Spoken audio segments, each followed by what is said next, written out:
এই ভুট্টার জাতের নামটা কি? বিক্রম 55। বিক্রম 7155। হ্যাঁ। বীজটা আপনি কিভাবে পেলেন?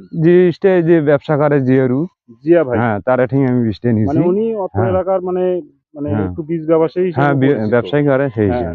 বীজ কি এর আগে ওনার কাছ থেকে কোনো বীজ কি নিয়েছিলেন হ্যাঁ, আপনি? অন্য বীজ কিনে নিয়ে গেছিলাম, সেলে ওই অন্য দিক। আচ্ছা, অন্য জাতের। হুম।